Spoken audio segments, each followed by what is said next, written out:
साथ संगत जी, आज हम सुनेंगे गुरु नानक देव जी और माता सुलखनी जी के विवाह की साखी।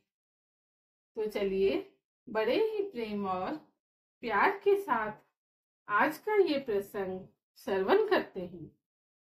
गुरु नानक देव जी को सांसारिक मामलों से परिचित कराने के लिए गुरु नानक देव जी के पिता मेहता कालू ने उनकी शादी तय करने का फैसला किया। विभिन्न जन्म साथियों में विवाह की तिथि अलग अलग है। गुरु जी की पत्नी बीबी सुलखनी जी गुरदासपुर जिले के बटाला निवासी मूलचंद की बेटी थी। पहले के लेखकों ने विवाह के दिन से जुड़ी कई रोचक कहानियां लिखी हैं। ऐसा लगता है कि गुरु नानक देव जी ने उस समय के ब्राह्मणों द्वारा बताए गए विवाह के रीति रिवाजों का पालन करने से इनकार कर दिया था। उन्होंने कहा कि विवाह के लिए कोई भी समय शुभ होगा, कुंडली देखने की कोई जरूरत नहीं थी, क्योंकि वे अंधविश्वासी नहीं थे। उन्होंने लगातार पुरानी परंपराओं को तोड़ने की कोशिश की। मूलचंद ने ब्राह्मणों पुजारियों से गुरु के साथ विवाह के सही रस्मों पर चर्चा करने की व्यवस्था की। गुरुजी एक टेढ़ी मिट्टी की दीवार के पास बैठे थे और ब्राह्मण पादरियों के साथ विवाह की योजना पर चर्चा कर रहे थे।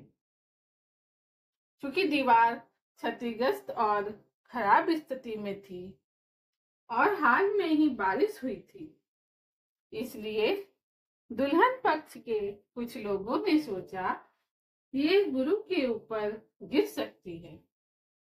दुल्हन के परिवार ने एक बुजुर्ग महिला से गुरु नानक देव जी को खतरे के बारे में चेतावनी देने के लिए कहा।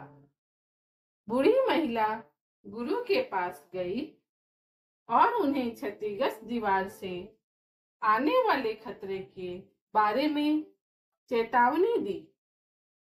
गुरु नानक देव जी ने बस मुस्कुराकर कहा, माता जी, एक कंद सदियां लाया नहीं डिगती, यह दीवार सदियों तक नहीं गिरेगी। भगवान की इच्छा ही प्रबल होगी। वास्तव में दीवार अभी भी गुरुद्वारा कंद साहिब के भीतर संरक्षित है और हर साल गुरु नानक देव जी की शादी की सालगिरह पर यहाँ एक समारोह आयोजित किया जाता है।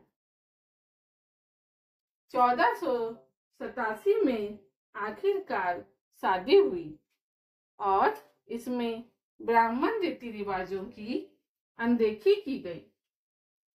गुरु नानक देव जी और उनकी पत्नी ने पवित्र अग्नि के चारों ओर निर्धारित 7 के बजाय 4 फेरे लिए। ऐसा कहा जाता है कि उन्होंने समारोह में कुछ शब्द भी कहे थे।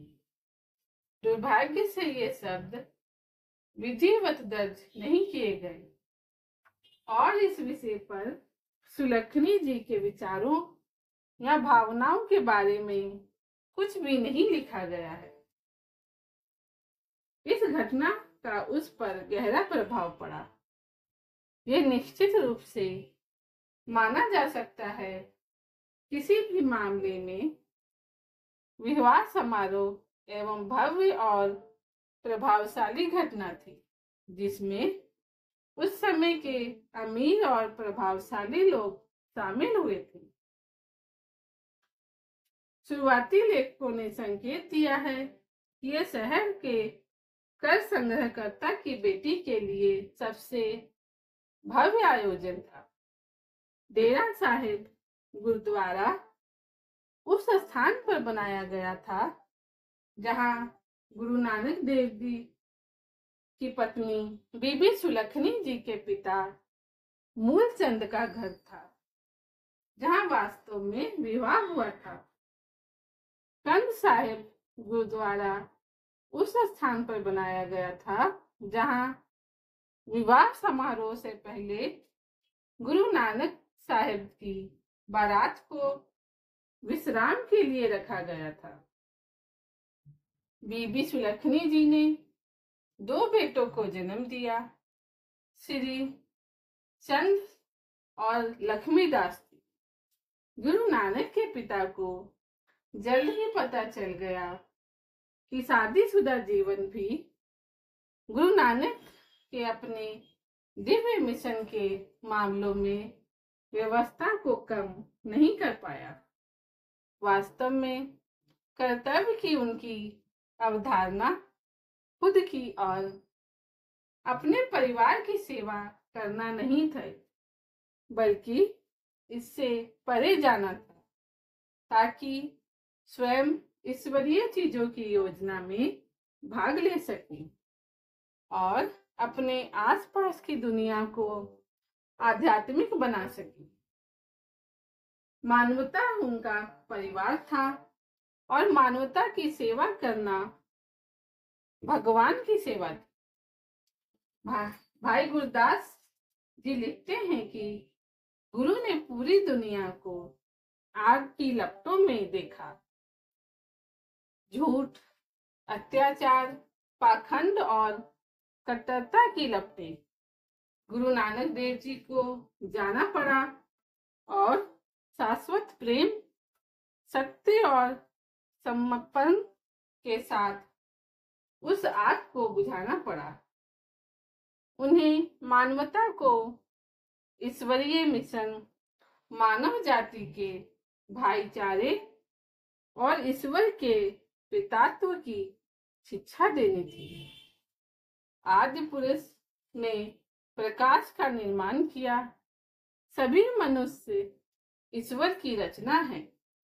सभी मनुष्य एक ही प्रकार से उत्पन्न हुए हैं। तो फिर कौन बुरा है और कौन अच्छा है? धन्यवाद।